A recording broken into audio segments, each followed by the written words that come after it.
रखा करता है। आपके बच्चों को मैनेजमेंट का ही तरीका उधर ये सारे जब आपको बोर्ड में अच्छी परसेंटेज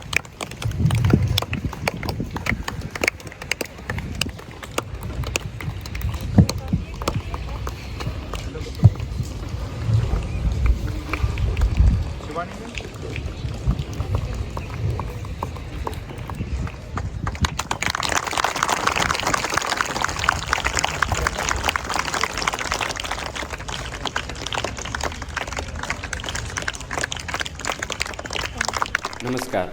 आज हम ऐसे सक्सेस स्टोरी के बारे में बातचीत करने जा रहे हैं जो कम उम्र में शूटिंग में क्वालिफाई किया है। हाल ही में नई दिल्ली में आयोजित हुई 67वीं नेशनल शूटिंग में 10 मीटर में पिस्टल शूटिंग में इन्होंने क्वालिफाई किया है और अभी ये अंतर्राष्ट्रीय की तैयारी कर रहे हैं और इन्हीं से जानेंगे हम कि इन्होंने किस तरीके से क्या तैयारी की है और गेम्स के बारे में यही बताएंगे। बहुत बहुत बधाइयाँ। Thank you. हाँ, आप अपने बारे में बताइए। मैंने 67th नेशनल शूटिंग चैम्पियनशिप में हिस्सा लिया है और उसको क्वालिफाई किया है फर्स्ट टाइम में।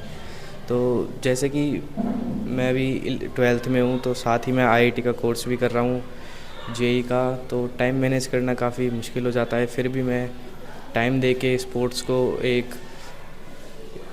को इम्पोर्टेंस दे के और काफ़ी अच्छा कर रहा हूँ। हाँ, आप किस तरीके से मैनेज करते थे टाइम? जैसे दिन में आप किस तरीके से सुबह से लेकर आपकी क्या प्रक्रिया रहती थी, क्या दिनचर्या रहती थी, इसके बारे में आप हमें बताइए। तो जैसे कि टाइम का मिल नहीं पाता था क्योंकि मैं साथ ही स्कूल के साथ IIT कर रहा था, तो इसलिए मैं सुबह सुबह जाता था शूटिंग रेंज।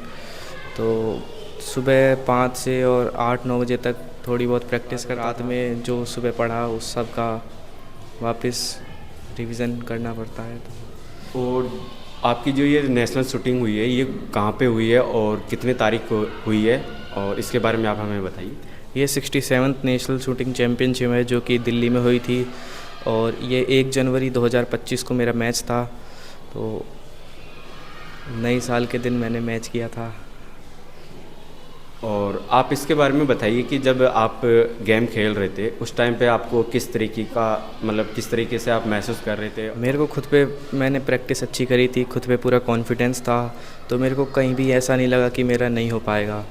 तो मेरे को थोड़ा बहुत भी नर्वस नहीं था और मैंने काफ़ी अच्छा मैच किया। आपके आगे क्या लक्ष्य रहेंगे, आप किस लेवल तक आप जाना चाहेंगे, इसके बारे में आप थोड़ा सा बताइए। तो जैसे मेरा लक्ष्य तो मेन ओलंपिक है, लेकिन अभी नेशनल के बाद मैं इंटरनेशनल खेलूँगा, उसके बाद में एशियन गेम्स खेलूँगा, उसके बाद में ओलंपिक होगा। तो उसके लिए मेरे को काफ़ी मेहनत करनी पड़ेगी और मैं उसके लिए तैयार हूँ। अपनी स्कूल के बारे में बताइए जिन्होंने आपको अच्छा सपोर्ट किया है और स्कूल के बारे में कुछ बताइए, आपके प्रिंसिपल के बारे में बताइए। मेरे स्कूल का नाम डिसेंट पब्लिक स्कूल है और सर ने काफ़ी सपोर्ट किया, प्रिंसिपल सर ने भी काफ़ी सपोर्ट किया स्पोर्ट्स को लेकर और उन्होंने सम्मान किया, उनको मैं थैंक यू बोलना चाहता हूँ। आपकी फैमिली ने आपको फुल सपोर्ट किया? फैमिली ने सपोर्ट किया था लेकिन इतना भी नहीं। हाँ, स्पोर्ट्स है लेकिन मेन फोकस पढ़ाई पे था। अब दोनों पे बराबर फोकस है मेरा और बस इस पे ज़्यादा ध्यान है थोड़ा। अपना टाइम पूरा जैसे प्रैक्टिस में दिया करते थे, तो आप अपने स्कूल के लिए टाइम किस तरीके से निकाला करते थे और सर आपको किस तरीके से गाइड किया करते थे, उसके बारे में हमें थोड़ा सा बताइए। तो मैं टाइम नहीं दे पाता था जैसे कि स्कूल को, तो सर मेरे को एक्स्ट्रा क्लास लगवाते थे और जो भी रह गया है पहले का सारा कवर करवाते थे। तो सबसे पहले मीडियम एज की टीम से पधारे राजेंद्र मीणा जी, आपका धन्यवाद।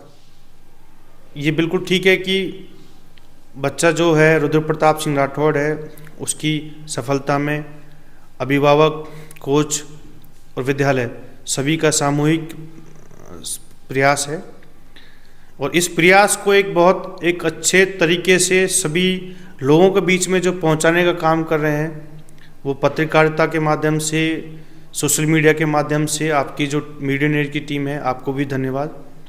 मैं रुद्र प्रताप सिंह राठौड़ के बारे में बताना चाहूँगा कि ये बच्चा शुरू से ही पिस्टल में शूटिंग में शौक़ रखता है और इस बार जो भी दिल्ली में 1 जनवरी 2025 को 67वीं नेशनल पिस्टल शूटिंग जो चैम्पियनशिप हुई थी, इसने जयपुर राजस्थान का जो है प्रतिनिधित्व किया है और इस बच्चे को आगे वहाँ इंटरनेशनल गेम्स में मौका मिलेगा।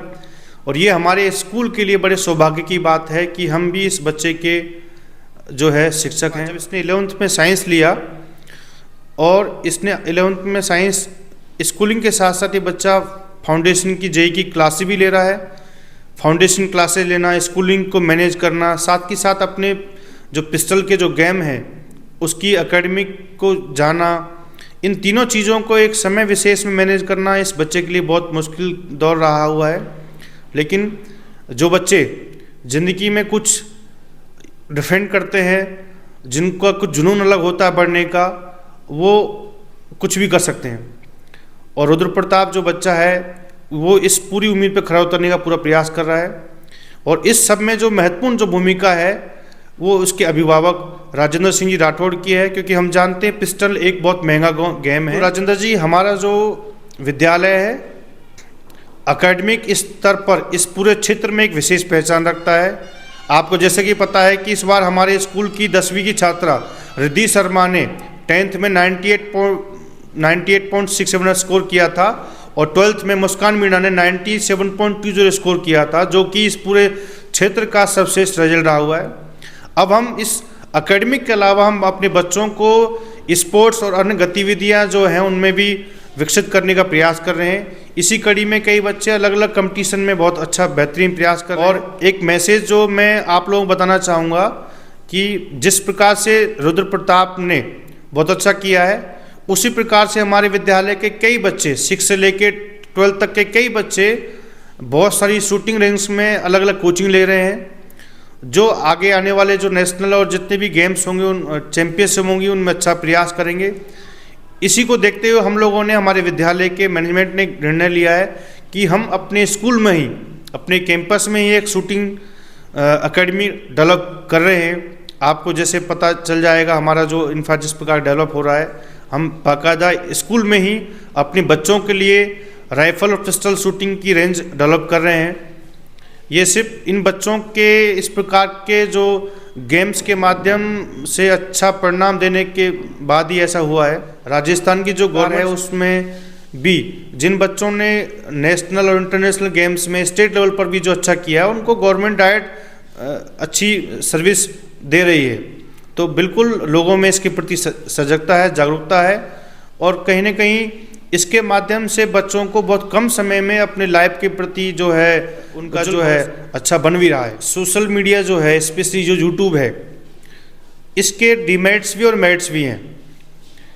तो हमें चीज़ों को किस प्रकार से लेना है वो हमारे ऊपर स्वयं को डिपेंड करता है।